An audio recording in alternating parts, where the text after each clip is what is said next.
अस्सलाम वालेकुम दोस्तों, क्या हाल है। Welcome back. बड़े टाइम बाद वापस यूट्यूब चैनल पे आए। लोग पूछ रहे थे कि हमारा स्कॉलरशिप लग गया है, अब हम क्या करें, कौन से डॉक्यूमेंट्स रिक्वायर्ड होते हैं वीज़े के लिए और हम उसको कैसे रेडी करें। इस पर थोड़ा सा वीडियो बनाते हैं छोटा सा कि वीज़े के लिए इतना बड़ा मुश्किल काम नहीं है। बस जो रिक्वायर्ड डॉक्यूमेंट्स होते हैं वो इजीली बन जाती हैं, वो आप प्रिपेयर करें और वीज़े के लिए अप्लाई कर लें। इंशाल्लाह आपको वीज़ा लग जाएगा और आप लोगों के लिए हम वेलकम करेंगे चाइना में इंशाल्लाह। तो चलो शुरू करते हैं कि वीज़े के लिए क्या डॉक्यूमेंट्स रिक्वायर्ड होते हैं। पहले फर्स्ट में मैंने अपने साथ लिखे हैं कि भूल ना जाओ। पहले नंबर पे है पासपोर्ट के, आपके पास पासपोर्ट होने चाहिए। मेन चीज़ तो पासपोर्ट है। अक्सर स्टूडेंट का जो पासपोर्ट होता है उस पर एक्सपायरी डेट बड़ा कम बाकी होता है, मतलब 2-3 महीने। तो उन लोगों के लिए चाहिए कि वो पासपोर्ट को रिन्यू करें, क्योंकि यहाँ पर जब आप यहाँ पे आ जाते हैं और फिर रिन्यू करते हैं फिर बड़ा लंबा प्रोसेस है और इतना ज़्यादा 50,000 प्लस पैसे लग जाते हैं। तो पाकिस्तान में तो रिन्यू करें तकरीबन 2-3 हज़ार में रिन्यू हो जाता है। अगर कम टाइम बाकी है तो वो रिन्यू करें।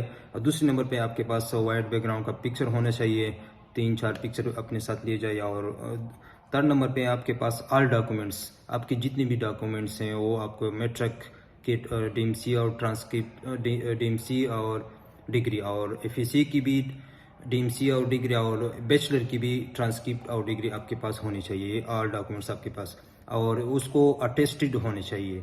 मैट्रिक और एफएससी के जो डॉक्यूमेंट्स हैं वो पहले आपने बोर्ड से वेरीफाई करने होते हैं, फिर बोर्ड के बाद आपने आईबीसीसी से अटेस्टेड करने होते हैं। और जो बैचलर की डिग्री हैं, और अगर कोई पीएचडी के लिए अप्लाई करना चाहते हैं उसको चाहिए कि वो बैचलर की और एमफिल की डिग्री एचईसी से अटेस्टेड करना चाहिए। तो वो आप एचईसी के पोर्टल पे भी अप्लाई कर सकते हैं, उसके थ्रू आप अटेस्टेड कर सकते हैं। तो जो डॉक्यूमेंट्स हैं, ऑल डॉक्यूमेंट्स आपको मैट्रिक और एफएससी के जो डॉक्यूमेंट्स हैं वो आपको पहले बोर्ड से वेरीफाई करना चाहिए, फिर आईबीसीसी से। और जो बैचलर की डिग्री है और ट्रांसक्रिप्ट है वो ओरिजिनल डॉक्यूमेंट्स, ऐसा नहीं कि आप उसकी फोटो कापी ले लो वेरीफाई करें, ऐसा नहीं। आपने ओरिजिनल डॉक्यूमेंट्स फिर आपने जो बैचलर की ट्रांसक्रिप्ट और डिग्री है वो आपने एचएससी से अटेस्टेड करने होते हैं। इसके बाद पुलिस क्लियरेंस सर्टिफिकेट, आपके पास पुलिस क्लियरेंस सर्टिफिकेट होना चाहिए। आप अपने इलाके से पुलिस थाने से बना सकते हैं। और नेक्स्ट नंबर पे है कोविड सर्टिफिकेट, आपके पास कोविड सर्टिफिकेट होना चाहिए। वो आप ऑनलाइन डाउनलोड कर सकते हैं, गूगल में सर्च कर लो कोविड सर्टिफिकेट। तो आप ऑनलाइन, अगर आपने जो दो डोज हैं वो लगाए हैं तो आपके पास खुद ब खुद आ जाएगा आपको।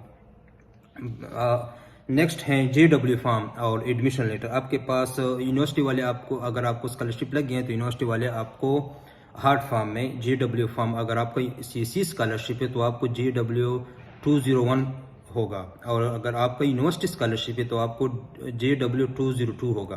तो वो आपको जेडब्ल्यू फॉर्म और एडमिशन लेटर आपको भेजेंगे, टीसीएस के थ्रू भेजेंगे। तो आपको वो वीज़े के लिए लेके जाना होगा। अगर वो यूनिवर्सिटी वाले कह रहे हैं कि हम हार्ड फॉर्म में नहीं भेजते हैं, सॉफ्ट फॉर्म में सिर्फ आपको ईमेल भेजते हैं, तो आप उसको कहो कि हमें वो वीज़े वाले हमसे मांगते हैं हार्ड फॉर्म में। अगर आप लोग हमें रिटर्न फॉर्म में दे दे कि हम हार्ड फॉर्म में नहीं देते, तो आप वहाँ पे अगर वीज़े वाले आपसे मांग ले तो आप उसको दिखा दें कि यूनिवर्सिटी वाले हमें हार्ड फॉर्म में नहीं दे रहे, तो सॉफ्ट फॉर्म तो वो एक्सेप्ट कर लेंगे। और नेक्स्ट है मेडिकल सर्टिफिकेट। मेडिकल वीज़े के लिए कोई मेडिकल सर्टिफिकेट रिक्वायर्ड नहीं होता। आप मेडिकल सर्टिफिकेट के बगैर वीज़ा लगा सकते हैं। मेडिकल सर्टिफिकेट जब आप चाइना आ जाएं तो यहाँ पे आप मेडिकल सर्टिफिकेट के लिए ज़रूरत पड़ सकती है। तो ज़्यादातर यूनिवर्सिटी पाकिस्तान वाले मेडिकल सर्टिफिकेट एक्सेप्ट करते हैं। ज़्यादातर यूनिवर्सिटी एक्सेप्ट नहीं, हमारी जो यूनिवर्सिटी हार्वर्ड इंजीनियरिंग यूनिवर्सिटी, वो पाकिस्तान का मेडिकल सर्टिफिकेट एक्सेप्ट नहीं करते। ज़्यादातर पाकिस्तानी स्टूडेंट पाकिस्तान में चाइनीज़ सेंटर हैं, वहाँ से मेडिकल सर्टिफिकेट बनाते हैं, यहाँ पे लाते हैं। तो ज़्यादातर यूनिवर्सिटी एक्सेप्ट करते हैं। ज़्यादातर यूनिवर्सिटी, आप पहले यूनिवर्सिटी से कंफर्म कर लो कि आप चाइना का, पाकिस्तान का मेडिकल सर्टिफिकेट एक्सेप्ट करते हैं, तो आप वहाँ से लाए, क्योंकि वहाँ पे 3-4 हज़ार में 5,000 तकरीबन 5,000 में बन जाता है। यहाँ पे जब आप आ जाते हो तो तकरीबन 20,000 तकरीबन इतना बन जाता है ना। अगला है जो मेन चीज़ें, बैंक स्टेटमेंट। अगर आपका सीसी स्कॉलरशिप है तो don't worry, bank statement easy है। आपका बैंक स्टेटमेंट है, अगर 6 महीने से पुराना है तो सिर्फ बैंक स्टेटमेंट निकालो। इसमें तकरीबन 10 रुपये भी बन जाता है। ज़्यादातर स्टूडेंट हमारे नेक्स्ट लास्ट ईयर में कुछ स्टूडेंट हैं, उन्होंने 10 रुपये रखे थे, उसका बेस्ट बैंक स्टेटमेंट निकाला था, उसका स्कॉलरशिप लग गया था। सीसी के लिए कोई रिक्वायर्ड नहीं है, लेकिन अगर आपका यूनिवर्सिटी स्कॉलरशिप है तो आपके लिए 6 लाख होनी चाहिए। इसमें अगर आपका नए अकाउंट हैं, आप नए बनाए 2-3 महीने पुराना है या अभी बनाए, तो आपको उसके साथ मेंटेनेंस सर्टिफिकेट, ये बैंक में जाओगे तो वो आपके लिए बैंक स्टेटमेंट निकालेगा और उससे कहो कि मुझे मेंटेनेंस सर्टिफिकेट निकाले, तो उसके साथ मेंटेनेंस सर्टिफिकेट अटैच करो, बैंक वाले से साइन कराओ, स्टैंप लगाओ, तो इजी। अगर आपका अपना अकाउंट नहीं है तो मैं आपको ये सजेस्ट करूँगा अपना अकाउंट बनाओ। एक जो बैंक अकाउंट है, एक हाफ घंटे में बन जाते हैं, तो इजीली है कि इतना FRC या एफिडेविट बनने से बेहतर है कि आप अपना बैंक अकाउंट बनाए। अगर आपका अपने बैंक अकाउंट नहीं किसी और का यूज़ करे तो आपके पास FRC और एफिडेविट होना चाहिए। ये डॉक्यूमेंट्स है, पासपोर्ट, पिक्चर हो गया, all documents, police clearance certificate, covid certificate, JW form and admission letter और बैंक स्टेटमेंट, और ये डॉक्यूमेंट्स रिक्वायर्ड होते हैं वीज़े के लिए। और जो मेन चीज़ें हैं वो मोफा से, आप वीज़े के लिए जाने से पहले अपने डॉक्यूमेंट्स मोफे से टेस्ट करने, और मोफे से कौन कौन से डॉक्यूमेंट्स आपने टेस्ट करने होंगे, उसमें मोफा से सिर्फ ये डॉक्यूमेंट्स, आपके ऑल डॉक्यूमेंट्स, मैट्रिक, IFEC के DMC और ट्रांसक्रिप्ट, और बैचलर की ट्रांसक्रिप्ट और डिग्री, ये आप, और पुलिस क्लियरेंस सर्टिफिकेट, ये आपने मोफा से अटेस्टेड करने होंगे।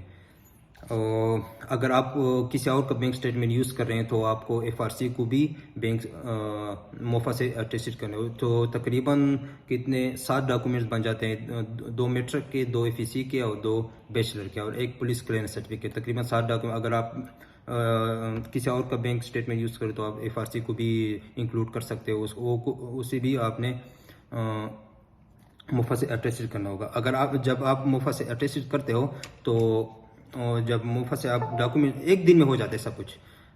अगर आप जब आप मुफ़ा से अटैच करते हो, आपको डॉक्यूमेंट्स रिसीव हो जाते तो उस पर एक QR कोड लगा होता है, तो आप उसी टाइम आप उसको स्कैन करो, क्योंकि बाद में कुछ मसला होता है कि आप जब उसको स्कैन करते हो तो वहाँ पे डॉक्यूमेंट्स आपको नहीं आ जाते। जब आपको होने चाहिए कि जब आप वहाँ से डॉक्यूमेंट रिसीव करते हो उसी टाइम आप डॉक्यूमेंट्स, वो QR कोड है वो उसको स्कैन करो। फिर जब आप स्कैन करते, अगर आपके डॉक्यूमेंट्स आपको वो QR कोड में मिल जाते हैं तो वो ठीक है, फिर आप अपने घर जा सकते हैं। अगर वो वहाँ पे कोई मसला कर रहा हो, मतलब आपके डॉक्यूमेंट्स नहीं आ रहे हैं या किसी और के डॉक्यूमेंट्स, ज़्यादातर एक स्टूडेंट में किसी और स्टूडेंट के डॉक्यूमेंट्स आ जाते हैं, तो ये मसला हो जाता है, तो फिर आप वहाँ पे दोबारा दे दो कि मेरे QR कोड में मसला है, तो वो ठीक करके दे देते हैं।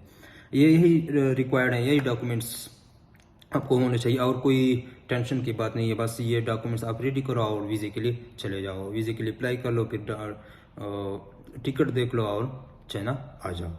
अस्सलाम वालेकुम।